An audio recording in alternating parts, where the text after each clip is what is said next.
Sumber belajar, ilustrasi 1. Buku teks atau buku pegangan berfungsi sebagai salah satu sumber daya, rujukan untuk dikaji sebagai landasan desain pembelajaran dengan tujuan yang spesifik dan hasil pembelajaran. Ilustrasi 2. Buku teks atau buku pegangan adalah silabus atau penuntun seluruh kegiatan pembelajaran.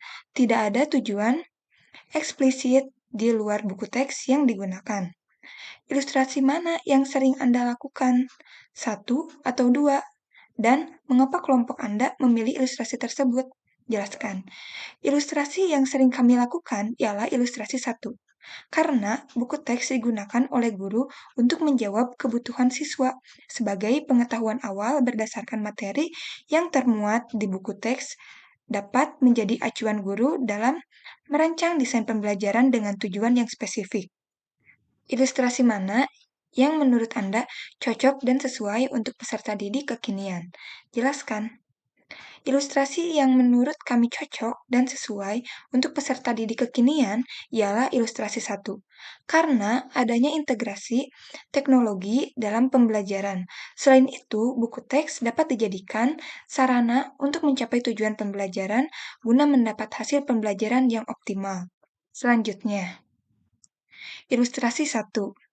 Hasil belajar yang diinginkan membutuhkan penilaian unjuk kerja yang bersumber dari keilmuan sebagai konten buku teks. Ilustrasi 2. Penilaian terdiri dari tes pengetahuan, sikap, dan keterampilan yang ada pada buku pegangan dan mungkin terpisah antara lembar kerja peserta didik. Namun masih terkait erat konten buku teks. Ilustrasi mana yang sering Anda lakukan? 1 atau 2? Dan mengapa kelompok Anda memilih ilustrasi tersebut? Jelaskan. Ilustrasi yang sering kami lakukan ialah ilustrasi 2, yang dimana penilaian terdiri dari teks pengetahuan, sikap, dan keterampilan, yang ada pada buku pegangan dan mungkin terpisah dengan lembar kerja siswa, namun masih terkait erat dengan konten buku teks. Ilustrasi mana yang menurut Anda cocok dan sesuai untuk peserta didik kekinian? Jelaskan.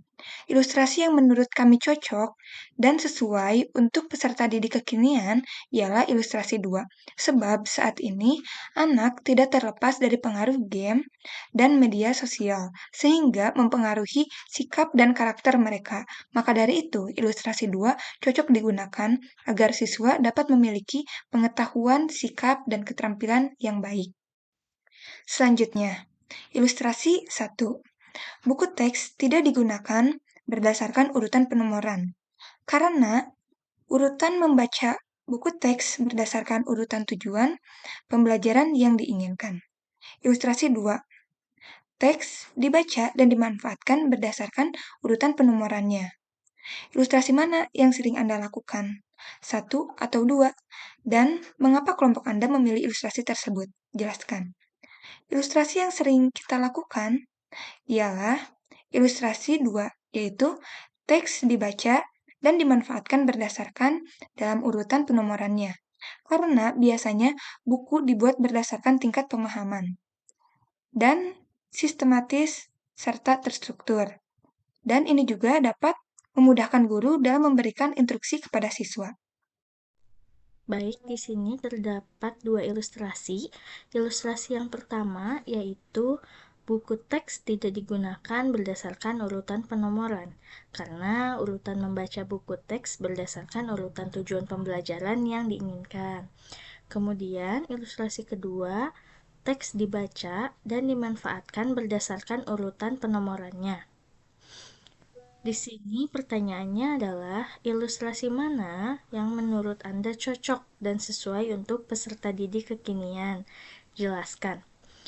Menurut kami, ilustrasi yang cocok dengan peserta didik kekinian adalah ilustrasi yang pertama, karena pemahaman materi disesuaikan dengan tujuan pembelajaran dan terkadang beberapa materi yang tidak berurutan bisa menjadi lebih penting disampaikan terlebih dahulu dan digunakan agar peserta didik lebih mudah memahami sehingga tujuan pembelajaran tercapai. Ya, selanjutnya terdapat dua ilustrasi lagi. Yang pertama itu, buku teks ini adalah salah satu sumber daya dan rujukan di antara banyaknya sumber belajar. Buku pegangan termasuk sebagian materi dan umumnya hanya digunakan untuk merangkum ide-ide penting dan sebagai landasan memecahkan masalah dan dukungan argumen penting. Kemudian ilustrasi kedua, buku teks sumber primer dan bahan sumber lainnya jarang digunakan, misal tidak menggunakan media massa, media sosial, dan lain-lain. Ringkasan dan konten buku teks diambil sebagai kegiatan untuk dipelajari, didalami, dieksplorasi, diuji, dan dikritik. Kemudian pertanyaannya adalah, ilustrasi mana yang sering Anda lakukan, satu atau dua, dan mengapa kelompok Anda memilih ilustrasi tersebut? Jelaskan. Ilustrasi yang sering kami lakukan adalah nomor 1, di mana buku teks digunakan sebagai pegangan dan dukungan argumen penting dari sumber lainnya. Di era kemudahan teknologi ini, kami lebih memilih sumber informasi dari berbagai media. Namun, buku teks masih tetap digunakan sebagai landasan agar materi dari setiap sumber konsep dan pemahamannya sesuai. Baik, di sini masih terdapat dua ilustrasi yang sama. Dan pertanyaannya adalah, ilustrasi mana yang menurut Anda cocok dan sesuai untuk peserta didik kekinian? Jelaskan. Menurut kami, ilustrasi yang cocok dan sesuai untuk peserta didik kekinian adalah ilustrasi nomor 1, karena peserta didik bisa lebih aktif mengeksplorasi pemahamannya dan tidak hanya terpaku pada buku teks. Harapannya, peserta didik lebih mudah memahami pembelajarannya. Selanjutnya ada aktivitas belajar kegiatan yang berasal dari guru. Yang pertama ada instruksi didaktik atau langsung. Nah, instruksi langsung atau didaktik ini yang pertama adalah demonstrasi atau permodelan karena guru di depannya, jadi dia bersifat langsung. Yang kedua ceramah dan tanya jawab, jelas ini guru sebagai poin utama. Yang ketiga memberikan pertanyaan khusus. Dapat kita lihat yang pertama itu lebih ke teacher centered. Lalu yang kedua, atau pilihan kedua ada metode fasilitatif atau konstruktivis. Di sini ada 12 kegiatan belajar yang difasilitasi oleh guru, dan memang kalau kita lihat dari pilihan kedua itu lebih guru berperan sebagai fasilitator dan bukan pemeran utama dalam pembelajaran di kelas. Lalu yang ketiga ada pelatihan. Nah, pelatihan di sini lebih bersifat stabil gitu ya antara guru dan juga siswanya. Ada umpan balik, ada proyek seperti itu.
Assalamualaikum warahmatullahi wabarakatuh. Saya akan melanjutkan presentasi dari teman saya mengenai kasus yang timbul pada saat kegiatan pembelajaran pada kegiatan siswa. Kasus yang timbul antara lain yang pertama yaitu ketidakhadiran siswa. Siswa sering absen dari kelas karena berbagai alasan seperti sakit, keperluan keluarga, dan masalah transportasi. Dan yang kedua yaitu ketidakpartisipasian siswa. Beberapa siswa mungkin tidak aktif dalam pembelajaran karena kurangnya minat atau motivasi, kurangnya pemahaman tentang materi atau masalah lainnya.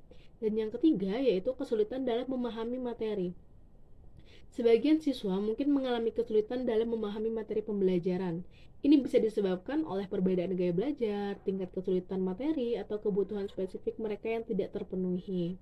Dan yang keempat yaitu perilaku tidak pantas. Beberapa siswa mungkin menunjukkan perilaku yang tidak pantas di dalam kelas, seperti gangguan, mengganggu siswa lain, atau menolak mengikuti aturan. Dan yang kelima yaitu kesulitan sosial atau emosional. Beberapa siswa mungkin menghadapi masalah sosial atau emosional di luar kelas yang mempengaruhi kinerja mereka dalam pembelajaran. Dan yang keenam ada kurangnya dukungan rumah. Siswa yang kurang mendapatkan dukungan dari keluarga mungkin mengalami kesulitan dan dalam mencapai potensi mereka di sekolah. Dan yang ketujuh ada perbedaan kebutuhan. Setiap siswa memiliki kebutuhan belajar yang berbeda-beda. Beberapa mungkin memerlukan pendekatan pembelajaran yang disesuaikan atau dukungan tambahan untuk berhasil.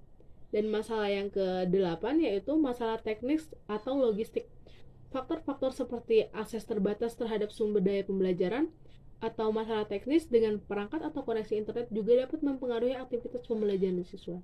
Sekian yang dapat saya presentasikan. Terima kasih. Wassalamualaikum warahmatullahi wabarakatuh.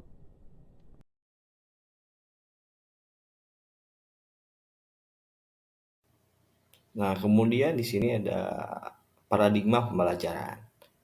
Dalam paradigma pembelajaran, yang pertama pembelajaran secara langsung. A. Kegiatan belajar lebih efisien dan efektif. Peserta didik dapat memahami materi atau topik yang disampaikan. Fakta, berupa fakta, pengetahuan diskrit, definisi, informasi yang jelas, informasi yang literal, informasi konkret, informasi yang terbukti sendiri, hasil yang dapat diprediksi, keterampilan dan teknik diskrit, ataupun aturan dan resep. Nah, jawab dalam pembelajaran langsung A. Kegiatan yang dilakukan di tempat PPL ini cenderung student center, sehingga kegiatan pembelajaran lebih efisien. Peserta didik secara maksimal langsung dalam mencari dan menemukan permasalahan yang dia hadapi dan mencari solusi yang akan dia selesaikan peserta didik. Yang kedua, pembelajaran langsung A. Jawab.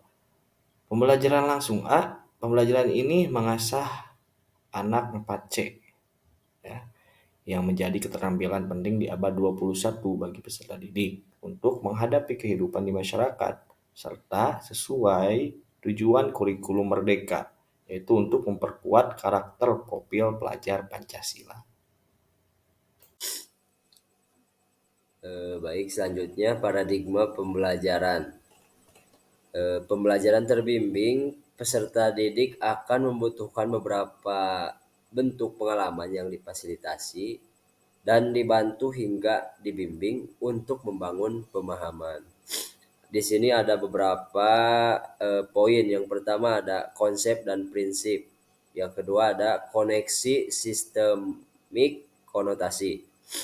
Selanjutnya ada kehalusan atau ironi. Selanjutnya ada simbolisme, abstraksi, informasi berlawanan dengan intuisi anomali, strategi atau menggunakan penilaian. Selanjutnya ada penemuan aturan dan resep, dan yang terakhir ada heuristik. Nah, jawabannya di sini adalah pembelajaran terbimbing. Pada kegiatan pembelajaran terbimbing, peserta didik akan membutuhkan beberapa bentuk pengalaman yang difasilitasi, dibantu hingga dibimbing untuk membangun pemahaman. Hal ini cocok dan sesuai dengan peserta didik yang kekinian. Guru sebagai fasilitator dan pembimbing dalam proses pemecahan masalah dan dalam membangun pemahaman bagi peserta didik.